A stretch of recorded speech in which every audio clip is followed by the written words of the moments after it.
My Burbank Talks presents another edition of The Week That Was and The Week That Will Be, a weekly podcast featuring highlights and commentary on local events and issues taking place right here in Burbank.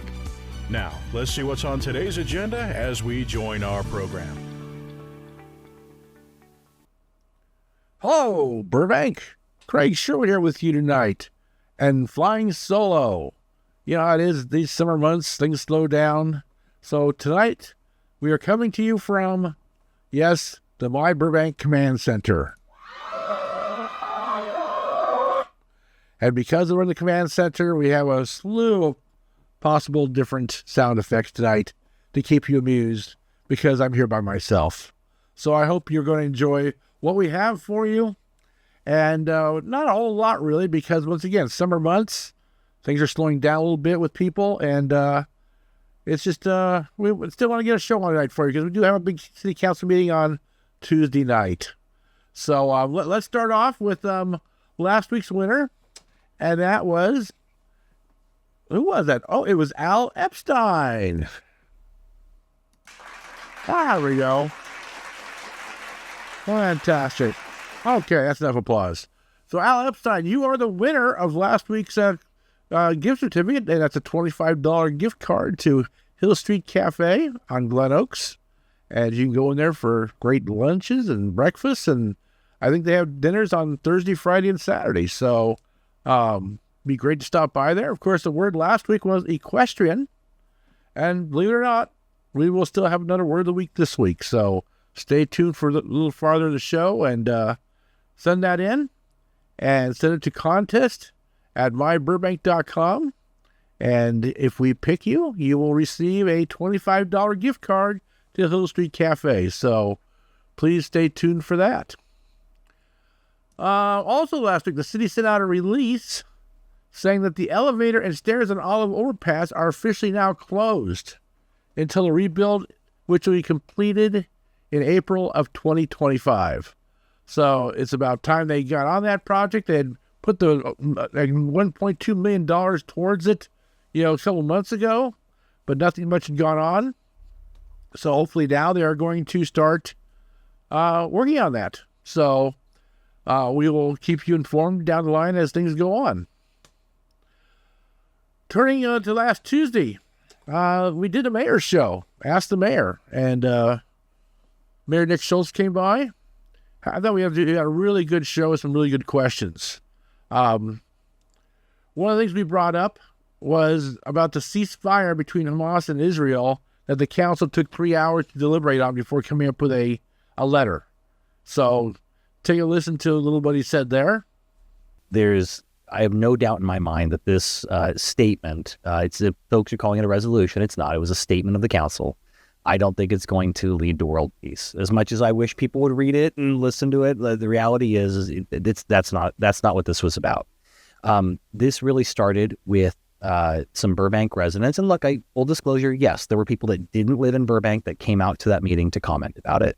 But it started with a group of Burbank residents who came to council consistently over the last 8 months. Councilmember Anthony, as is his prerogative, decided to agendize it. And so we had to have at least this initial conversation, because under our rules and procedures, we can talk about whether Councilmember Anthony should or should not have requested it, but he did. So we had the conversation. And he also talked about what's on the agenda for tomorrow night, which is about no-fault evictions. So how about a quick little soundbite from that also? But this topic is the important related issue of what you do in a situation where a tenant is being evicted. Look, and we're not talking necessarily about the at-fault causes. I mean, if you don't pay your rent or your trash, that's one thing. Well, we've all talked about Ross has gone through this. Right. Now we're talking about no-fault eviction, right? So I need to do a substantial renovation of my building. I have to evict you. Or I need to move an elderly or sick relative in. I need that room back. So we're talking about those situations. So the way the ordinance is written currently, what is currently on the books in Burbank, is that only for the category of I have a substantial remodel that I have to do on the property, only for that reason for eviction, you are entitled as a tenant to 3 months worth of relocation assistance. All the other reasons that you are lawfully allowed to evict the tenant under law, under state law, It currently only requires 1 month of rental assistance, relocation assistance. What the council talked about last week was, look, this is at least Nick Schultz's sort of clip notes and summary. I think what we reached consensus on is that regardless of the reason for a no-fault eviction, 1 month's rent just isn't enough when you're looking at moving expenses, when you're looking at a deposit on a new place. And I think that for the sake of consistency and treating everyone as fairly as we can, we're looking at 3 months relocation assistance for all the categories of eviction. He also talked about a number of other things about making sure you register for the upcoming elections at City Council. And he talked about the update they're going to get tomorrow night on Safer Street Initiative, too. So that's it. It's been worked on, he says, for about 18 months. And I'm sure that nothing's going to be decided tomorrow night, but they'll get an update on it from city staff, which will be good. So that was a good show. We'll have a link to it down below. Please go ahead and give it a watch and listen to what Nick Schultz has to say. It's really nice that he takes time as the mayor to come by and do a show with us every month. I think it's a good way to talk to people and get to see what's on his mind. And he's in a non-Brown effect, so I mean, he can kind of say what he wants to say and give his own personal opinions. It's a good show. We are working on next month getting him on a Burbank bus and doing our mayor's show about transportation in Burbank. We've been working on it, but not finalized yet, but we hope we're going to have something on that. So hopefully it's something that we will have next month for you. Let's see here. Wednesday. Oh, CBIS data tax. They held their 25th anniversary. CBIS data tax has been in Burbank 25 years, of course, and really nice people. In fact, they are now My Burbank's accountants. So in all disclosure, they are our accountants. They do a great job for us. Very friendly people. If you're looking to maybe change your accountant, they have some new deals and stuff for you. It would behoove you a little bit to stop by there and check them out. And that was Wednesday. So Thursday last week, the school board met, and it was the only time in July they met. You know, once again, things are slow in the summertime. I get it. So, it is a little questionable what's going on with Steve Ferguson lately, though. I mean, he has now missed 7 meetings in the past year. Did not show up to one meeting in June, and according to our reporter, he left the July meeting, the only meeting in July, after only 23 minutes, saying he did not feel well. And if that's the case, then absolutely we hope he does feel better. But that still does not explain the other 7 meetings he's missed, which is a lot of meetings to miss, especially usually twice a month. So hopefully he'll have a explanation for that at the next meeting coming up this next Thursday. We'll find out. There were only 3 board members present because board member Kamkar was not there, maybe on vacation, probably a well-deserved vacation. Once again, July, this stuff happens. So, so they decided not a lot really going on. Once again, not a lot on their agenda, but by a 3-0 vote, the lead educational sign language supervision position was approved, and by another 3-0 vote, it included the acceptance of E-rate structure cabling project at Burroughs. I have no idea what E-rate structure cabling project is. Told you, I got my sound effects tonight. So we'll find out. I'm sure any updates to Burroughs is going to be very helpful because some of that construction they did there was kind of a little bit shabby when they did it. So I know there was a lot of people upset with some of the construction that was there in the past. Let's move on to last weekend. In fact, the last weekend, gosh, not much at all, really. It was a pretty slow weekend. It's just the heat also. Let's face it. When it's hot out there, it's really hard to do things. And a lot of people are on vacation because, once again, school starts in like the second week of August. I remember back in the day when, you always knew that school never started till after Labor Day. So you kind of knew August was off. And after Labor Day, the first Monday after Labor Day, here we go. But back then, I know when I was at, my days at Stevenson and Jordan and all that, we didn't have air conditioning.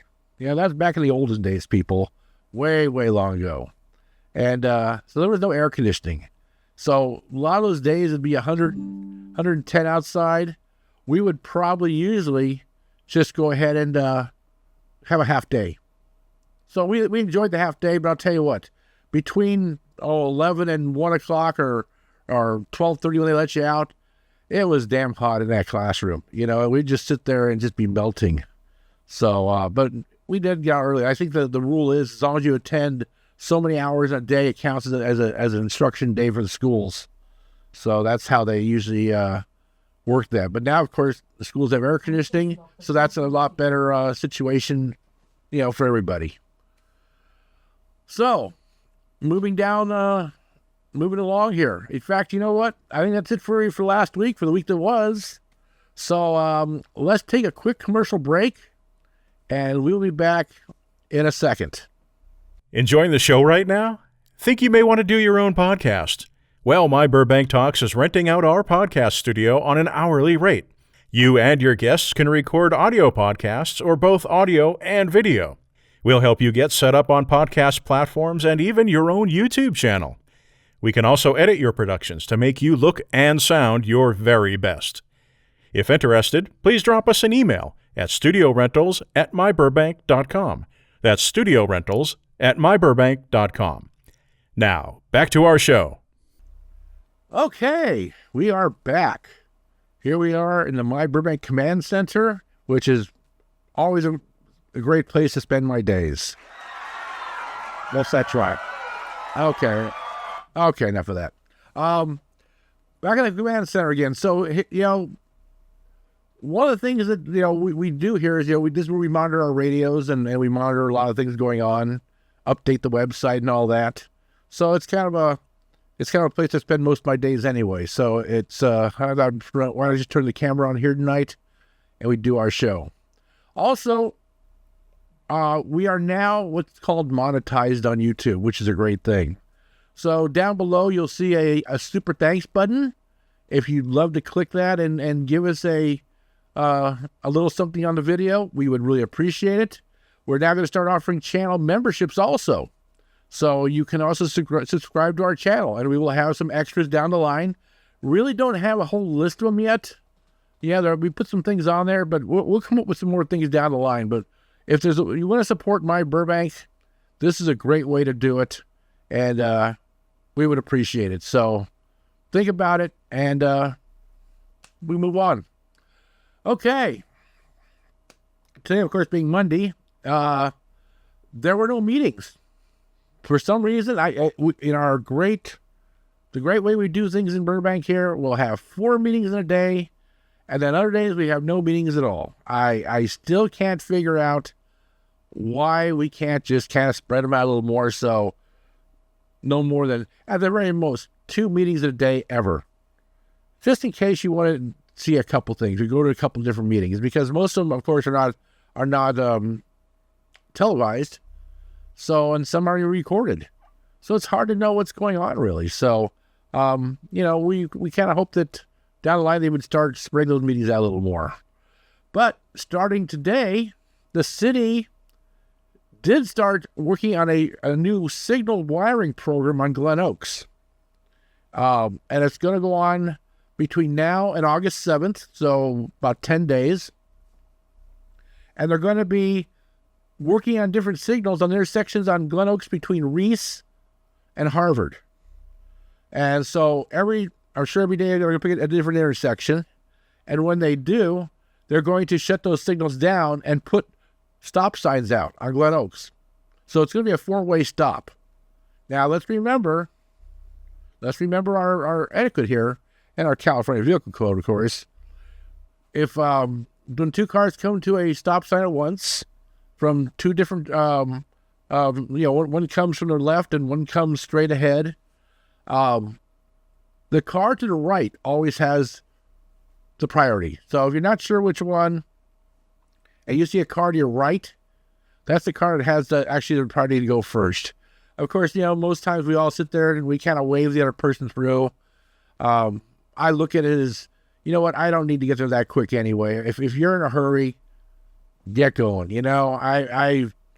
These people who go speeding and they tailgate and everything else, and I'm sitting there, and it's the funny part of that is, more times than not, let's say I'm going down a public way or something, and I'm going 35, a car goes by me about 45.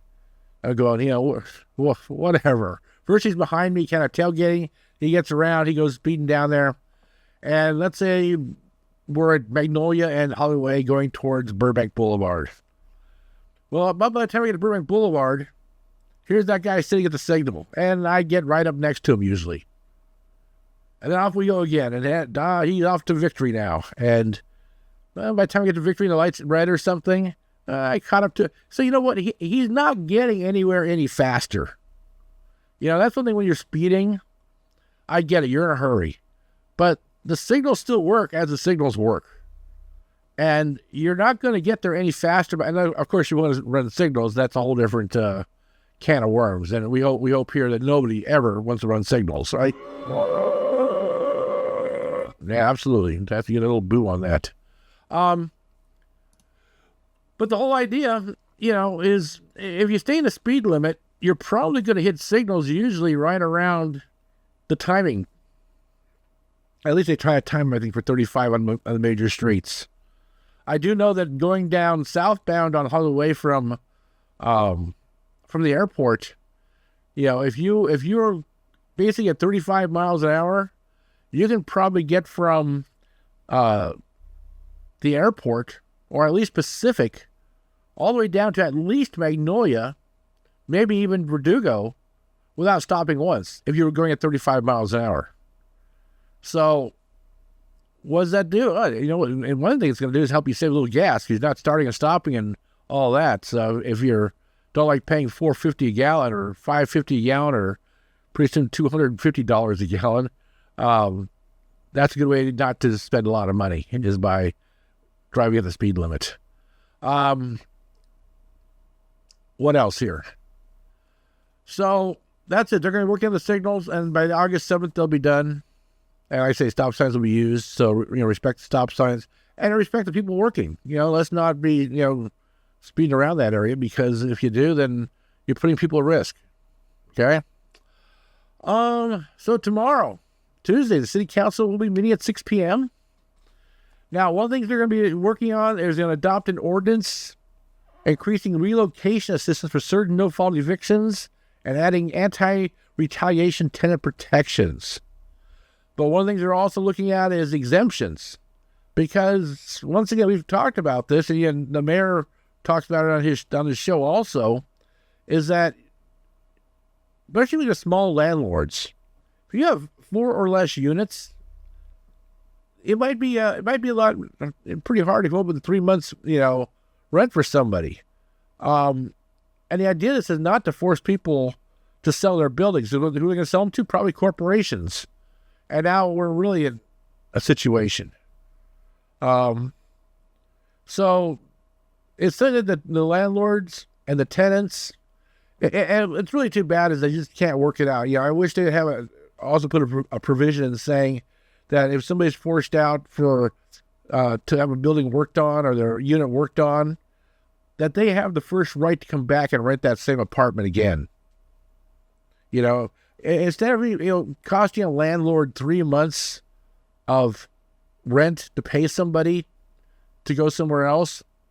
Well, wouldn't that be nice if we only had to pay maybe 2 months of rent for somebody to go live in a hotel or something for 2 months and come back to his own apartment then? I think it's something that, everybody, makes out in the long run. The person gets an updated apartment. The landlord doesn't have to go find a new tenant. I think there's a lot of things that, to say for that. It's a consideration. It's an idea. But it's something that, once again, no winners, no losers in that whole thing. It's just, tenants and landlords. It's they need each other. And in all honesty, I know landlords that sometimes it's hard to find renters.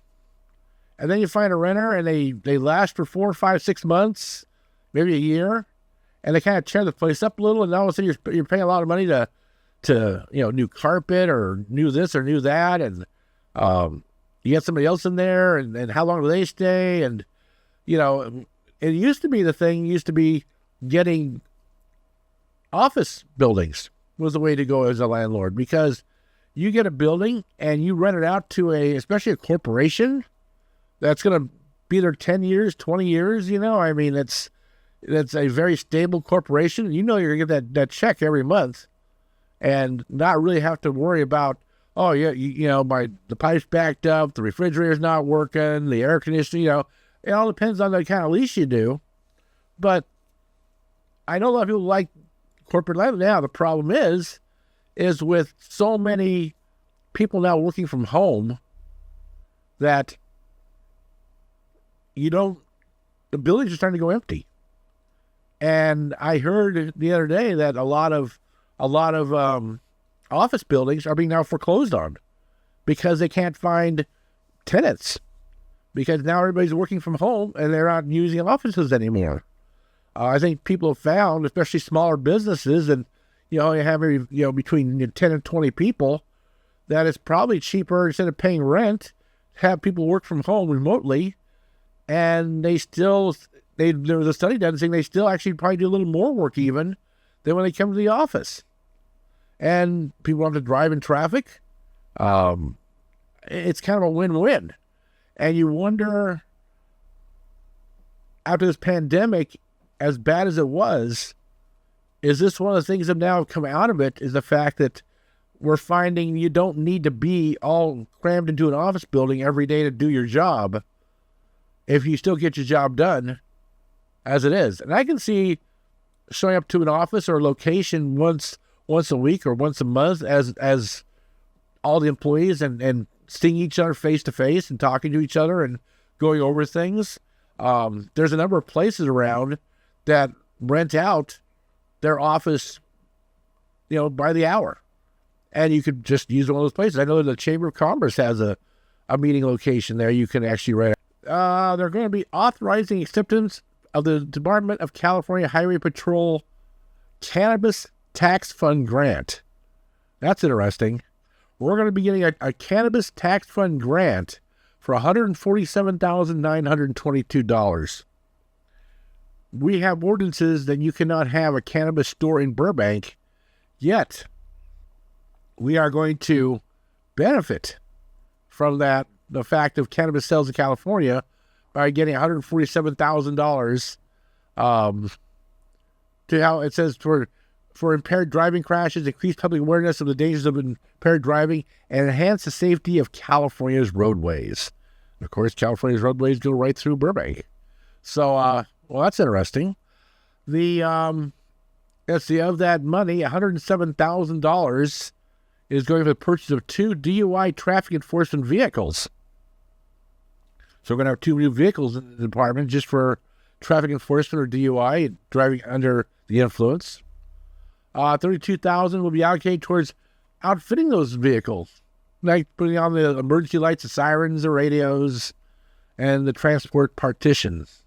Because you got to have that as transport partitions, because they're going to be taking a lot of people to jail for DUIs. And about $8,000 will be allocated to pay for personnel costs during specialized enforcement saturation details.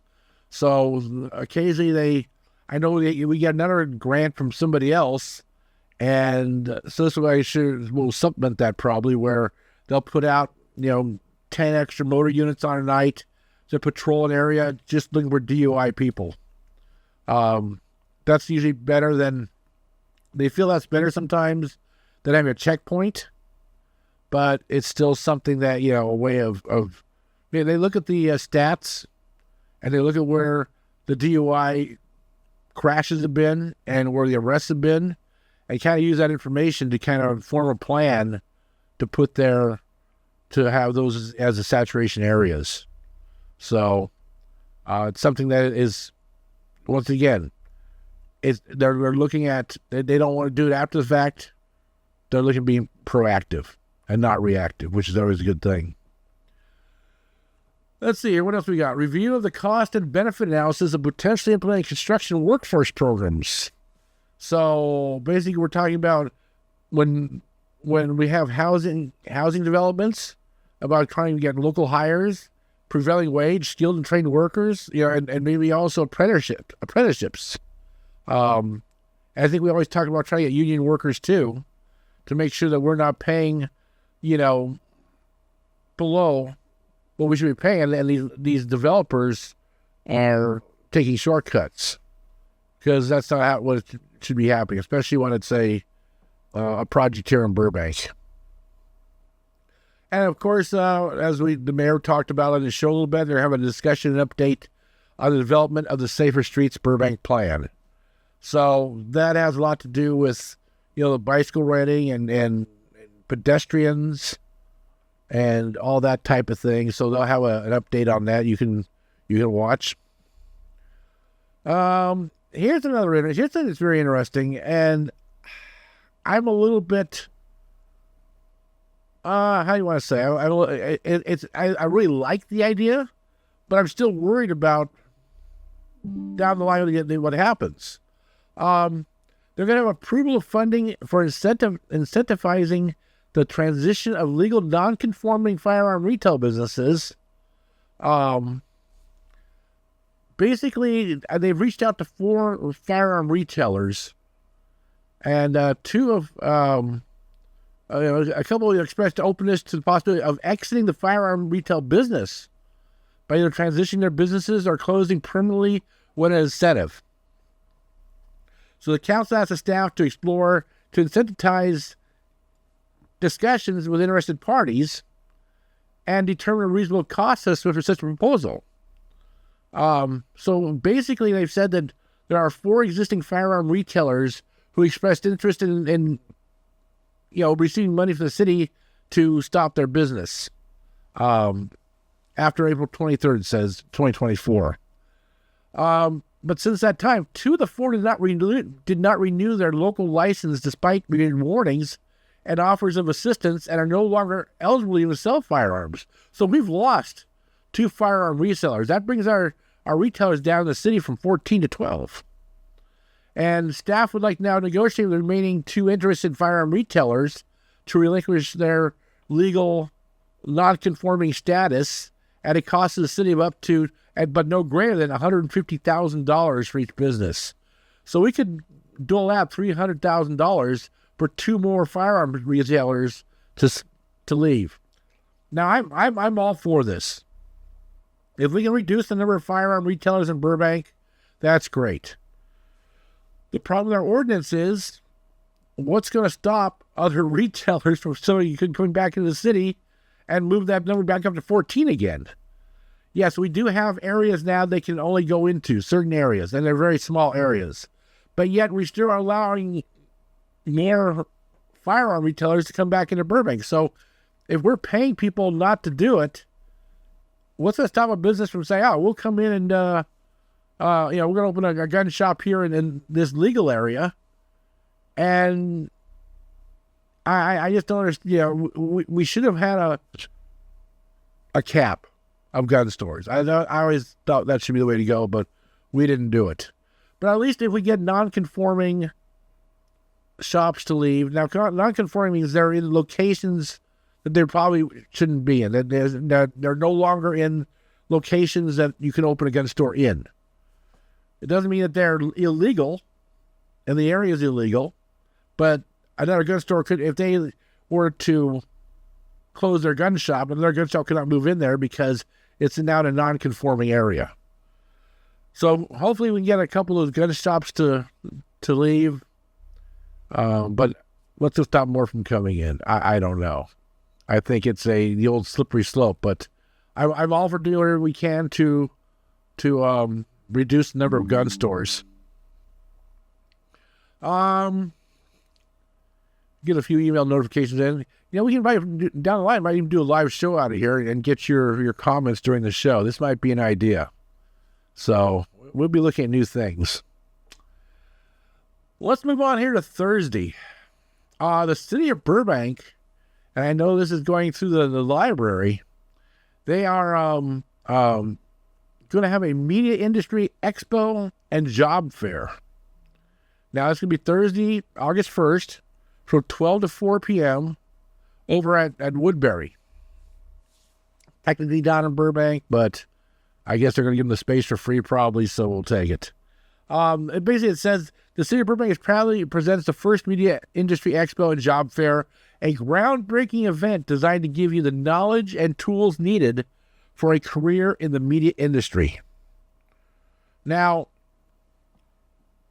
back in my days of coaching, I used to actually teach video production in my days as a teacher and as a Crespi. And I would tell the kids, it's the media industry, the whole entire industry is a great industry to get into. Now, I always ask the kids, well, if you got a job in the industry, and of course you're not going to be an actor, what do you want to do? Well, I want to be a director. Well, okay, and that's, you can be a director. There's no doubt about it. But of course, you need to get a lot of schooling for that and know the right people and get the right breaks. But there are a lot of jobs out there in the media industry. I know of a kid who graduated from Burroughs and struggled a little bit with his grades, but he did graduate.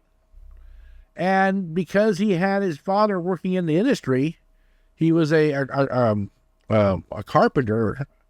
He got his son in, and the year after he left high school, he's making 6 figures a year. And he has been every year. And he's working 12-hour days, working on shows at Universal and all over the place. And that's great money. That's great money. And there are, I always told the kids, okay, fine, I know you want to direct, but you got editing, you've got special effects, you've got, there's construction, there's a ton of jobs. I always told the kids, okay, when the movie is over or the show is over, watch the credits. And those credits will have hundreds and hundreds of names on them. Lighting guys, set decorators, you name it. And all these people are making over 6 figures a year. And that's the nature of that business. And then they're all unions, and they'll all have pensions. And it's a good, well-paying job. Now, I worked a few years, of course, in the studios too, as a production coordinator. And I loved it. But my problem was I wanted to coach. And so I had to pick. I loved watching a movie, how a show was made, how the sausage is made type thing. I used to love all that. But those shows go sometimes 12, 14, even 16 hours a day. If you want time for yourself, not going to happen. But the money's good. The money makes up for it. So you got to kind of make that decision that, do you want to be in a job that you have long days, or do you want to be in a job that, is a 9 to 5 or something and maybe not pay as much, maybe in the service industry? But I think the media jobs are tremendous. Of course, Burbank, we're in the media capital of the world. So there's a lot of jobs here that are excellent, well-paying, and clean industry jobs. Now, of course, the problem sometimes with the industry is that if you're not working, in other words, you don't go work for Warner Brothers, you don't go work for Universal, you don't go work for Disney. You work for production companies. And the production companies will make a show. Now, those shows only go, for a season, let's say. And when the season's over, the production company stops. And if it's picked up for another season, you come back in 3 months and go back to work again. And a lot of people, that's great. They get 3 months off that way. And some people say, I'm going to work a small job in between. But if the show's not picked up, then all of a sudden you got to go find another production company to get another show.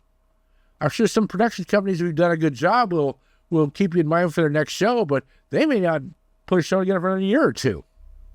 So that is a problem with the industry, is the fact you cannot get employment that will always be there on a weekly basis. So if you do get one of those jobs, save your money. Put some money away every month, because you'll need it to get through. And there's a lot of times, you will keep working. The people I know, my friend and his son, they're kind of on a crew, and the crew does go from show to show to show to show. Now, his last show ended 2 weeks ago, but they're slated to start a new show next week. That'll probably go for another, 8 to 12 months maybe. So, they're fortunate. And a lot of people are in that thing, but you will not be working consistently at the same location year in and year out. You may get one show at Universal. The next week, next show might be in Santa Clarita. Next show might be in Culver City. It could be all over the place. And that's just the way it is. That's how the nature of that beast is. But if you get on the right shows and with the right crews and you get the right people, you're going to be taken care of. So is it a tough industry to kind of get into? Absolutely. But if you get in and you get yourself in the union especially, you're going to be set. So, between medical benefits and pay, it's a great career. And I'm sure you look at in Burbank, there's a lot of people in a lot of different jobs that have to do with the media industry. Because all those shows need a lot of things. Nothing gets made just by showing up. And once again, if you look at the Warner Brothers Ranch that's now become the Ranch Studios, they raised all their sound stages because they're 70 years old. They're putting up 16 new sound stages. Why? Because there's so much production going on in the area and there's such a shortage of stages. I hear they're going to probably build some more stages over on the old NBC lot. That's now called the Burbank Studios. So there's a lot of work in the area. There's a lot of work out there. And right now we lose a lot of production to Atlanta and Toronto because we don't have enough facilities here. And of course the cost of doing business is tough too. But Burbank needs to do everything they can to keep the studios here locally and keep them happy, because not only the people, not only people who work in the studios, but the side businesses. They need caterers. They need editing companies. They need also prop houses. There's a lot of businesses that support the studios. They need a florist. And I know we have a florist in Burbank who do a lot with the studios. I know those Halloween stores that are on Magnolia that don't ever seem to, I have to wonder why there's 2 Halloween stores there, but they do so much work for the studios and supplying them with things that it makes it, profitable. So there are a lot of business owners who cater to the studios. I know back in the day when I used to work, Handy Market used to have an entire catering menu and would drive breakfasts and lunches right out to the sets. So these are all important jobs besides just the fact of being a producer, being a director. There's a lot of other really, really good jobs out there. So if you're interested in those jobs, I really advise you go by Woodbury Thursday between 12 and 4 o'clock and see what it's all about. This weekend, guess what returns? Yes, that's right. It's the return of Dig. Oh, lovely sound effects. Dig is back. And what is that? And what's the word dig stand for this week? It's, of course, our word of the week, which is, of course, dig. So if you're still listening to the show, watching the show at this time, email the word dig to contest@myburbank.com, and we will put you in the running for this week's Hill Street gift card. $25 gift card. And let me tell you what, people love those gift cards when I get them, and they love the food at Hill Street. I believe Hill Street is one of those places that people just don't realize it's really there because it's kind of off the beaten path. But once they go there, they say, wow, really good quality food. So, once again, the word this week is dig. Word of the week is dig. There we go. And, all right, we'll give you a, we'll stay with the, there we go. So send that word into us, and we'll put you in for the running for the contest. So, but dig, of course, is at the Jocelyn Center this coming week from 8 to 10 a.m. Like we always say, bring your hose with you and tools and anything else you might need. It's a great event where they can, citizens come in and volunteer and spruce up the area. And who doesn't need a good sprucing? Okay. That kind of brings us to the end of the week. So, we don't have a Ross's rant because we didn't record anything for you. Probably should have, but we didn't. So, I guess that would be my fault, so I'm very sorry about that. But I'm going to give you Craig's comment. How's that? Not exciting like Ross's rant, but it's something you go by. Then to start with, I would just want to say, I know a couple of weeks ago I talked about driving down Hollywood Way at Clark and seeing 6-foot weeds growing in the parkway. And thinking, wow, this is Burbank and this is happening in Burbank. I mean, it looks like somewhere in Sun Valley, or it looks like in North Hollywood. And, it was sad to see that. Well, I drove by there the next week, and those weeds have been cut. They were cut right down to the ground. So I don't know if somebody heard this on the podcast, or it just happened to be that time when they finally got around to it. But it got done. There's a couple other spots in the city that have weeds also, and hopefully they're checking those out. I know one of the eyesores, I guess you could call it, is on the freeway, the side of the freeway in San Fernando near the Empire Center. I think that's Caltrans property. Caltrans kind of really screwed us in a way by telling us after they got everything done, and they did a great job and all that. But we're out of money now. We don't have money for landscaping. We don't have money to put little trees and shrubs and bushes and make it look good. So you get what you get. And it's like, really? That's your tax dollars are worth? And why wouldn't they have planned for that when they first started the project? Saying, we need to have this. It shouldn't have been we should have done this. No, it should have been planned for in advance, and money should have been allocated in advance too. So, it does not look good. Anyhow, that's kind of it for my comment. Not much of a comment, but it's something to pass the night. Okay. Well, I guess that's it for the week that will be. We thank you for listening. We're going to have some more exciting stuff coming up pretty soon.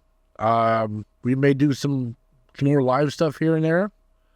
And, watch for our shows. Watch our upcoming podcast. Also, if you are a candidate, starting August 1st, we are going to have candidates who want to do a podcast with us, meet the candidate, are more than welcome to line up a time with us. Come on in, spend an hour with us on the podcast, and then talk about their why they're running, talk about their background, what they want to do, what they hopefully they can do. It's a good way to get to know candidates and know the person, not just what you read about them, not just what they claim, but know their background, know why they're motivated to run. So I think it's kind of a good series we do. We don't write an invitation to every candidate. We just, once again, if you're watching our show, then you'll learn. You can just, all you have to do is email into us, news@myburbank.com, say you're a candidate, you'd like to do a podcast, and you're on. We don't say no to any candidate, to any party, to anything. If you appear on a ballot that goes to Burbank voters, you will be eligible to be on a podcast. Simple as that. And we'll do those anytime in August and September, because we want to do it before early voting starts. Because once voting starts, then people kind of, more and more people now are mailing their ballots in. So we want to get that done as soon as possible. So that's it for another week. We thank you for listening, and we will talk to you again next week. Thank you for watching the latest My Burbank video. If you have it in your heart, please consider helping us by clicking on the super thanks down below. Or even better, go to our channel and consider a membership. Your support is what keeps My Burbank going strong.